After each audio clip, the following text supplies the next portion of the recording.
Tonight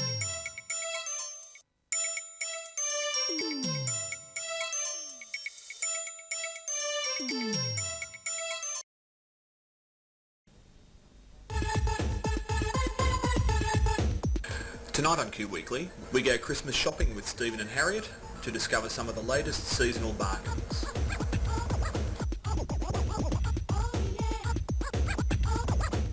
We chat again with prisoner icon Val Lehman, but right now it's over to the news desk with the one and only Michael King.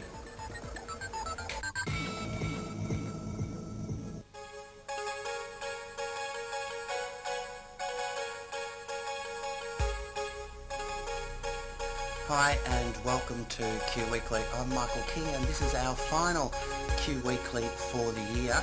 However, after a small break, we will be back in the new year.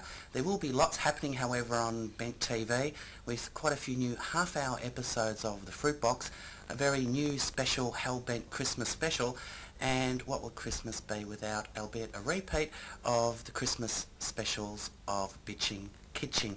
Now, this week we have a bit of a competition. If you can spot the common factor in our first three news stories tonight, you can win a night's accommodation including full buffet breakfast for two, staying at Bayview on the Park down on Queens Road opposite Albert Park Lake. Remember the three common factors in our first three stories tonight. You can email us benttv@bigpond.com or indeed write to Q Weekly, PO Box 6256, St Kilda Road Central, Melbourne 8008. The Northern Territory has become the last state or territory to reform its discriminatory age of consent laws, equalising the ages of consent between heterosexual and homosexual citizens. Under the old laws, the age of consent for heterosexual and lesbian was 16, while for gay male sex it was 18. The Territory's Labor Minister, Claire Martin, introduced the reform as part of the government's Gender Equality Bill. Every state and territory around the country now has equal ages of consent for heterosexual and homosexual people, but those ages vary from state to state, said Democrat Senator Brian Greig. The Democrats have reintroduced their bill to end discrimination against gay and lesbian people and to legally recognise same-sex couples under Commonwealth law. The Sexuality and Gender Identity Discrimination Bill offers protection from harassment and discrimination on the grounds of sexuality or gender identity, including transgender or intersex citizens. Australia is one of the very few Western countries without national laws to prevent discrimination and harassment on these grounds, said Australian Democrat Senator Brian Greig. And hold it up the right way. The partner of gay Democrats Senator Brian Greig has caused a storm by refusing to travel to Canberra because the government will not pay for him to travel business class like other parliamentary spouses. Keith McKenzie, who works in Greig's electorate office, told the Herald Sun newspaper he was outraged that his 18-year relationship had not been recognised. "My partner has effectively been grounded," said Greig, who is taking a discrimination case to the Commonwealth Remuneration Tribunal. So if you spotted the common factor, drop us a line, benttv@bigpond.com or PO Box 6256, St Kilda Road Central in Melbourne. And finally, Melbourne could be host to the world's largest same-sex commitment ceremony next year, with hundreds expected to take place in the Summer Vows event in February. Organised by the Victorian Gay and Lesbian Rights Lobby and Midsummer, the event, which will be aiming for a Guinness Book of World Records inclusion, is designed to highlight the lack of recognition for same-sex couples under federal law. The event will take place as part of Midsummer Carnival at the Alexandra Gardens on February the 15th. Quickly, a little hello out there to Grandmother Edith, who's a regular watcher of the show. Special thanks to two people who, without this show, does not go to air, Andrew Haler and the very talented Alan Duncan. We thank you all for watching Q Weekly. We also thank our sponsors, Outlook Video. We'll see you all in the new year. All the best for Christmas and a very happy new year.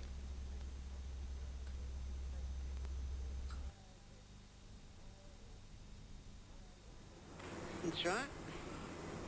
Now rub your hand over it. Make sure you haven't got any wrinkles. Whatever made me do a silly thing like that? I must have been too busy thinking about that poor bloody kid you buried alive. Yeah, that's what must have happened, Bee.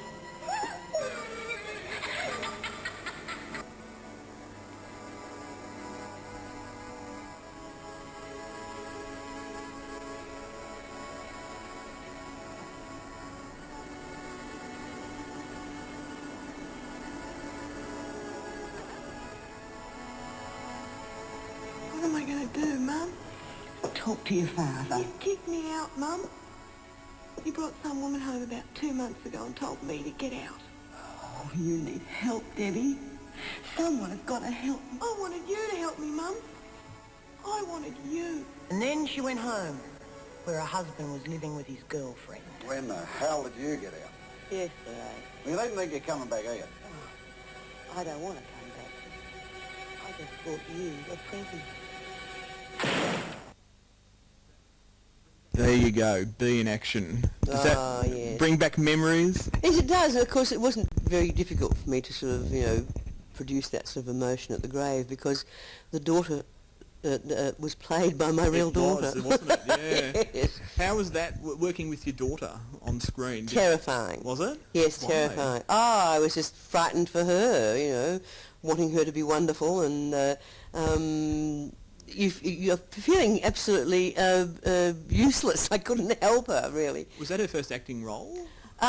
First screen acting Right. role. No, she worked on stage, yeah. Mm-hmm. Okay, has she continued to act? No, she's been a very sensible girl. She went into design, wardrobe, and has just had gained her master's in visual arts, and Wow. is working as an installation artist, actually. Oh, really? Seeing good old Bee there. She wasn't like super bitch Bee Smith, as people say, was she? No, she was a murderess with a heart of gold. Indeed. She was. When she was a bitch, it was Earth really... mother. Yeah, she was really Absolutely. doing it for whoever was on the receiving end's own good. And looking after the underdog always. That's it. Yes. Oh no, if she ever meted out punishment, everybody that got it deserved it. Oh, indeed. I'm a bit the same, really. All those Lynn Warner fans all over the world who wanted revenge on you for years. Particularly now. Indeed. And you interpret that any way you like. Okay, we'll leave that alone. Memories of Sheila Florence. Dear Sheila. Darling Sheila. Naughty old trout sometimes. Loved her dearly. Yeah, But she didn't could we be, all? she was a villain. Oh, I'm sure she was. Yes. What did she get up to? Anything that's repeatable? Well, I'll tell you one thing that she said. She would be on the set and she'd be very grand. She'd say, this has happened and Grundys have done this and how dare they and I'm going to ring them and tell them what I think.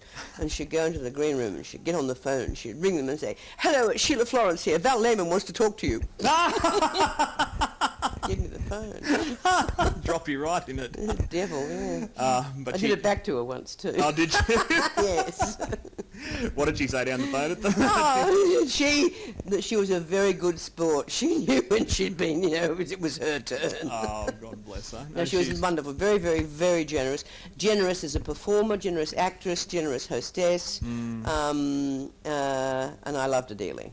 Talking about conventions, as we said last time, these cult shows like Prisoner really do engender a passion in the fan base. Like Galaxy Quest. Well, yes, prime example. Or something akin to science fiction fans, actually. Have you had any really, freaky fan encounters, close calls, anything like that? I haven't had anyone stalking me or do anything like that, but I have had too many letters from one particular fan in the United Kingdom, and who eventually managed to get my personal home phone, not phone number, address, which annoyed me enormously. So I just used to go in the bin. And my then husband said, "Oh, you really shouldn't do that," until he actually met him in the UK. And this person showed me a photograph of a room, a wall in his room, completely covered with photographs of me. Scary. Anyway, we've dispensed with him. He's gone. Quite a bit of your fan base is queer too, and Most of it, actually. most of it. And Some of them are gay as well. we don't label so specifically anymore. Queer is politically correct. Yes. Oh, right. I thought homosexual was. No, not since Joe Hasham. Not since lesbians. Homosexual. They won't be called homosexuals, will they, lesbians? They don't like it. No.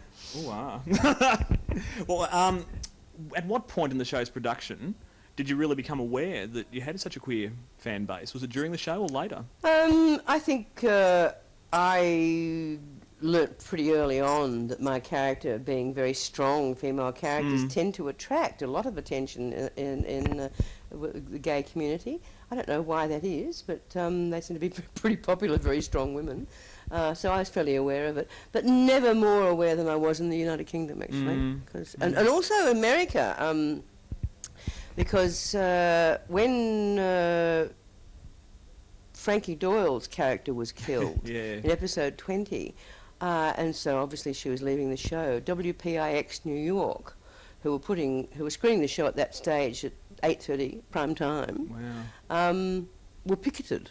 Really? By a large section of the gay community in New York. Like they could do something about it. Bring her back, yes. God, it's not many people know you did really rate through the roof in the States in enormous, prime time. yes, huge. Yeah. We scooped 25% of the viewing audience in prime time in Los Angeles. Well, California. 25%, what's that in millions? Oh, well, we had a viewing audience ultimately of 39 million. It's hard to comprehend in a market like ours. Makes Even that in a market pissy like little number that neighbours have got look pretty poor, isn't it? And we'll continue our chat with Val and go Christmas shopping after the break.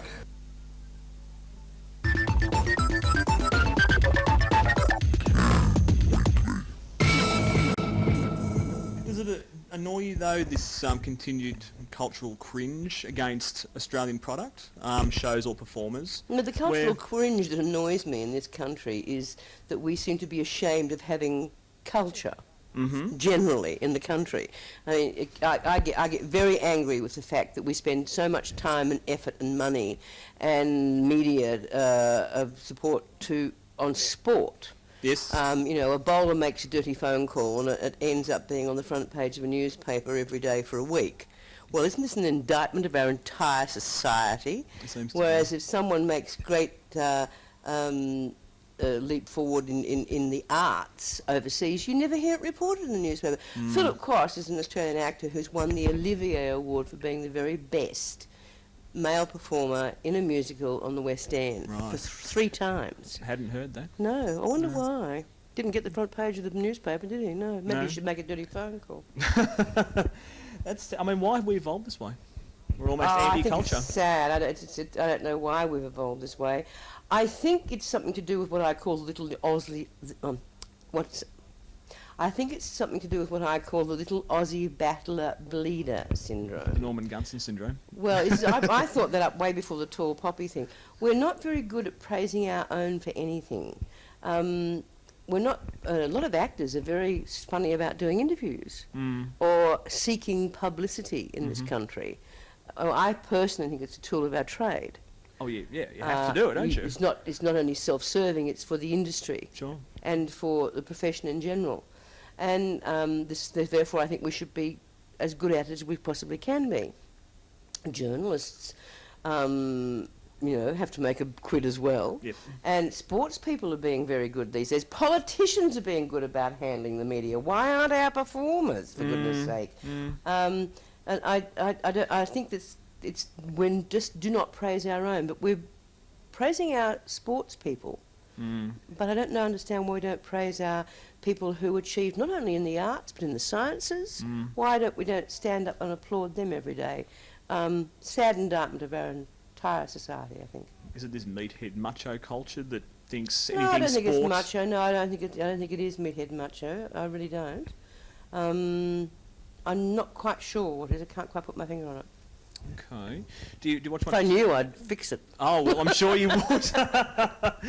Do you watch much telly these days yourself? Not a lot, no. I was just wondering what you thought of TV compared to, say, 25 years ago when Prisoner started. How do you think it's going? Well, when I was working in prison, I had no time to watch television at all. No. I don't spend a lot of time watching television. I my favourite show ever, I have to tell you, was MASH. I did like The Practice, and I like The Sopranos, both American, sadly. I do occasionally watch Australian programs. No, I like quiz programs. I do. I like Who Wants to Be a Millionaire. Oh, really? It's because I like answering the questions. But do you have any issue with this continued Americanisation? I have an issue, yes, but it's nothing to do with Americanisation. It has to do with the Australian shows that seem to portray anyone that's over 30 as being stupid, particularly in one particular Grundy production called Neighbours. Name keeps cropping up? Yeah, well, if anyone's over 30, they seem to be ridiculous caricatures, silly people. And I guess most people who watch it are pretty young. Well, they already believe that. You don't need to reinforce it. And I also think that there's a savage imbalance of young people as opposed to older people. True. In all our art. What do you think about this proposed free trade agreement and its effect on television? Well, the free trade agreement, we've already got one foul up with New Zealand over that. Okay. Well, in that, anything that is New Zealand television product can be called Australian. And our actors got together years ago and marched the streets and picketed and did everything to get a percentage of Australian content. And now, part of that Australian content can be called New Zealand. Or part of New Zealand can be called Australia. Now, if we're going to get free trade agreements with, China and America and Thailand, I mean, does it mean that the same thing is going to happen? That their television product can be called Australian content? Because I don't think they'll offer it in a reciprocal way to us. Exactly. No, it stinks. It does. No, don't agree with it. Well, I'm very pleased that you will get cheap shirts and cheap shoes, but, let's not have cheap art. Here. We talked a little bit last time about your new venture, Partners in Crime, and the upcoming events, both the Feast of Stars dinners and the Prisoner 25th anniversary. Yep.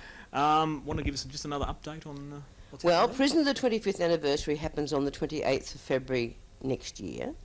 And it is the 25th anniversary of the first episode of Prisoner going to air. We are offering the possibility of 250 people come along and help us celebrate it, along with 50 cast members, writers, directors, producers. $100 a head it is. If you want to check it out, have a look at our website, www.partnersincrime.com.au, all lowercase.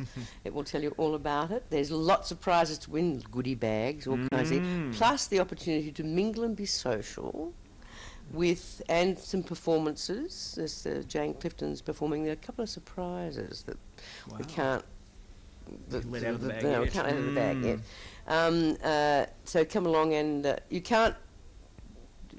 We're not asking the actors to work too hard. There are some autograph things available, but you're not allowed to bring your cameras. You're allowed to come and party and be a group with us celebrating this incredible landmark. I mean, it is a once in a lifetime. Yeah. Now, if you want to get autographs and photographs and chat, then come along to Feast of Stars, where you sit down after having had champagne and hors d'oeuvres.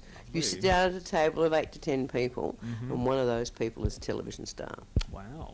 And then during the evening there's a trivia competition, and there are usually 4 to 5 members of cast stars, and they will change tables and come and sit between courses. So you get to chat and talk, take photographs, get autographs.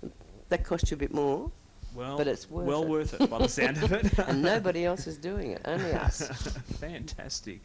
Well, thank you so much, Val. Oh, it's my pleasure. For coming in again, and have a look at partnersincrime.com.au for these fantastic events, and get along, meet some soap celebrities. Okay, and thanks again, and we'll see you next time in Q Weekly. You will. Bye for now. Bye.